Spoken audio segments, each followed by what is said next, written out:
La investigación del caso Metástasis, que involucra, como escuchábamos, a funcionarios públicos y bandas criminales, se hicieron 75 allanamientos simultáneos en 7 provincias y participaron más de 900 personas entre equipos de la Fiscalía y la Policía. ¿Cómo tratará la fiscal Diana Salazar una acusación tan delicada en medio de una extrema politización de este caso? La entrevista a la carta, en diálogo directo con los protagonistas de los hechos. Nos acompaña a esta hora Ciro Guzmán, director del Colegio de Abogados de Pichincha. Doctor, ¿cómo está? Muy buenas tardes. Buenas tardes, Gisela. Un saludo para usted y para todos quienes nos escuchan y nos miran. Muchísimas gracias. Doctor, a raíz de la investigación de la muerte de Leandro Norero, se desprendieron estos indicios de esta supuesta estructura criminal incrustada en todos los niveles del Estado y vinculada directamente al narcotráfico, según nos dijo la fiscal Diana Salazar. ¿Cómo llevar adelante un proceso transparente en medio de tantas presiones políticas que estamos viendo? Bueno, nosotros como Colegio de Abogados de Pichincha pensamos que la actitud de la señora fiscal, en este caso concreto, es realmente digna de destacarse. No es nuevo el hecho de que el sistema de justicia atraviesa por una gravísima crisis y que como Colegio de Abogados la hemos venido denunciando, señalando que esta crisis tiene que ver con la responsabilidad principal del Consejo de la Judicatura, entre otros, y eso nos llevó a plantear, no ahora, hace rato, el pedir la renuncia a todos los miembros del Consejo de la Judicatura por las manifiestas irregularidades de orden administrativo y más adelante por los presuntos actos penales en los que estaban envueltos algunos miembros del Consejo de la Judicatura. Nosotros llegamos a la conclusión de que la situación ya del sistema de justicia no daba para más. El Consejo de la Judicatura había tocado fondo, pensamos, pero mire que el hecho ocurrido hoy en la madrugada nos muestra que no habíamos tocado fondo. Porque hablar ya de irregularidades administrativas en el Consejo de la Judicatura era muy grave. Hablar de presuntos delitos penales ya era más grave aún, pero hablar de que esos delitos involucran niveles de delincuencia organizada en donde presuntamente estaría inmerso el propio presidente del Consejo, ya es una situación de gran magnitud. Y por eso, abogado, le planteo esta misma pregunta, se la vuelvo a hacer. ¿Cómo podrá la fiscal manejar todo esto en medio de la politización de quienes lo utilizan, algo tan delicado como un proceso para limpiar el sistema judicial tan venido a menos, como usted lo ha dicho, tan permeable por la corrupción y el narcotráfico? ¿Cómo va a ser para tratarlo con total transparencia cuando hay sectores políticos que lo están utilizando para su beneficio? Se está diciendo que detrás de esto hay la intención de manipular el concurso de los jueces por parte de la fiscal Diana Salazar.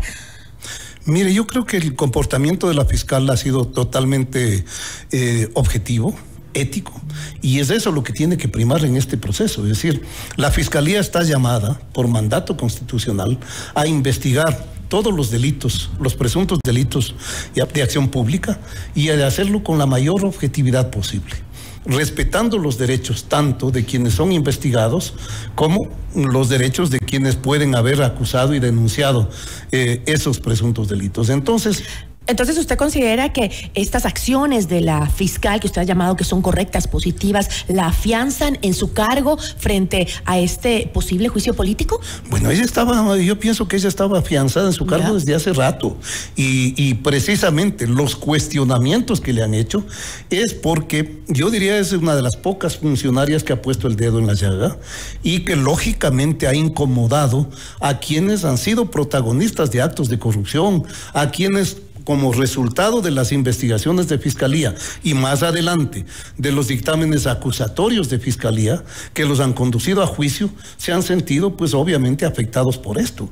Por eso es que nosotros desde el inicio dijimos que el concurso de jueces, en la forma en que se concibió y luego en la forma en que se estaba desarrollando, violentando el debido proceso, atropellando la independencia judicial, violentando derechos ciudadanos como el derecho de igualdad, el derecho a acceder a un diríamos, concurso pues absolutamente justo, objetivo, ya, imparcial, en donde se valoren los méritos, era un indicador clarísimo de que lo que se quería es utilizar este concurso para acomodar la Corte Nacional a las pretensiones de quienes se sienten afectados por las decisiones que la Corte ha tomado también a través de sus salas y que a toda costa querían revisar, por ejemplo, sentencias ejecutoriadas, condenatorias que ya están ahí en firme. ¿Pero es posible hacer una revisión? Bueno, cuando ya hay en materia penal hay un recurso que se llama recurso extraordinario de revisión, que puede ser,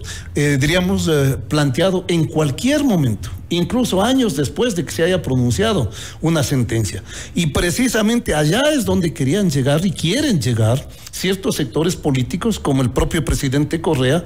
¿Para qué? Para que la sala penal que conozca eso le declare nulo el concurso, el proceso, y evidentemente quede insubsistente la sentencia. Pero no es el mismo Consejo de la Judicatura el que debe analizar y resolver si ¿se sigue o se anula parcial o enteramente el concurso? No, es es el ámbito jurisdiccional. Se lo digo porque lo dijo el consejero, Fausto Murillo. No, el Consejo de la Judicatura lo que puede conocer es presuntas infracciones cometidas por los jueces, ¿ya? Una vez que, por ejemplo, se declara el error inexcusable cometido por un juez, entonces, en el ámbito administrativo, el Consejo de la Judicatura puede conocer la situación de ese juez y destituirlo o no, es decir, sancionarlo. Pero lo que tiene que ver con las sentencias judiciales, eso corresponde exclusivamente al ámbito jurisdiccional y en este caso corresponde a los jueces de la Corte Nacional. Ahora, en el proceso, Wilman Terán tiene fuero de Corte Nacional, ¿no? Entiendo. ¿Cuál sería, en ese caso, dónde debe hacerse la audiencia de formulación de cargos en su contra? ¿En la Corte Nacional de Justicia? ¿En dónde tiene que hacerse? Evidentemente, al tener el fuero de Corte Nacional, él tiene que ser en primera instancia, incluso, diríamos, procesado, conocido por un jueces de Corte Nacional. Eso es lo que corresponde, eso es lo que procede en este caso. Y lógicamente, lo que nosotros miramos cuando hablamos del concurso era de que precisamente por esa razón, porque él goza de fuero de corte, es que el Consejo de la Judicatura, con este concurso amañado, estaba buscando arreglar la sala de la Corte Nacional, pero particularmente la sala penal, porque allá iban a caer sus casos, lo cual de por sí ya implica un conflicto de intereses. O sea, como yo, miembro del Consejo de la Judicatura, presidente del Consejo de la Judicatura, voy a dirigir un concurso para designar jueces que más adelante van a conocer mis causas. Entonces, era obvio que aquí lo que se estaba es arreglando todos estos elementos para buscar impunidad. Impunidad en el caso de los propios miembros del Consejo de la Judicatura, porque este no es el único caso.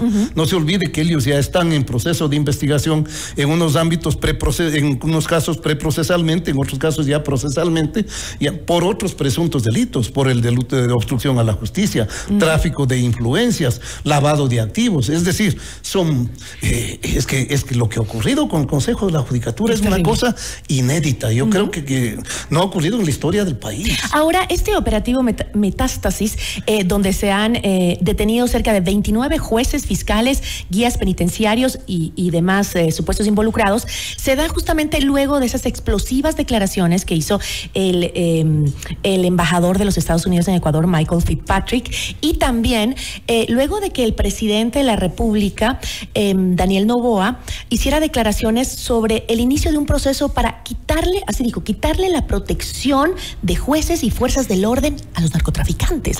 ¿Tendrá relación? Mire, yo creo que las declaraciones hechas tanto por el presidente de la República como por el embajador de los Estados Unidos son, diríamos, ya la consecuencia de un proceso que viene de atrás. Porque este allanamiento... Bueno, eso también viene de atrás. Este pedido de allanamiento a semejante cantidad de gentes, y hablando de un grupo de delincuencia organizada, es realizado por la fiscal, como ella misma lo ha dicho, no es de hace un mes.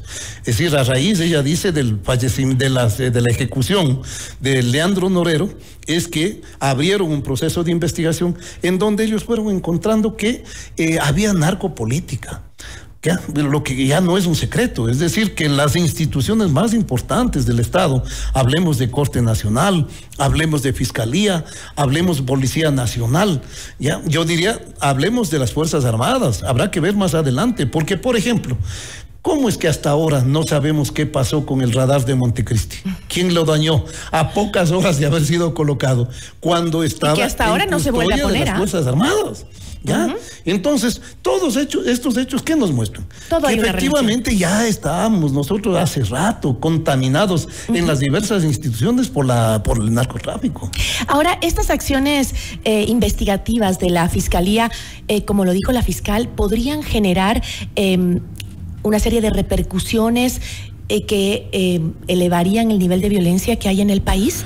Indudablemente. Sobre todo contra quienes están participando en que son policías, jueces, fiscales. Indudablemente.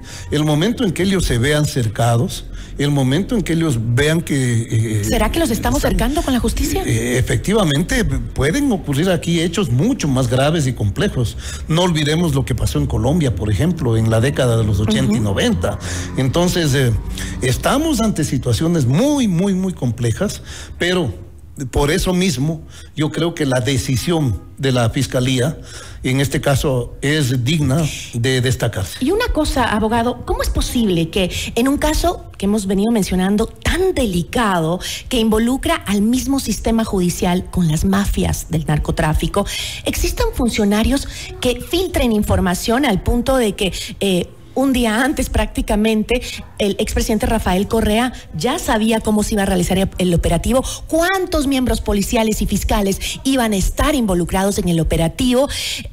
Esto pudo haber alertado a algunos de los implicados. De hecho, pero eso muestra efectivamente también cuál es el nivel de interés que tiene el expresidente Correa, ya en este tipo de cosas.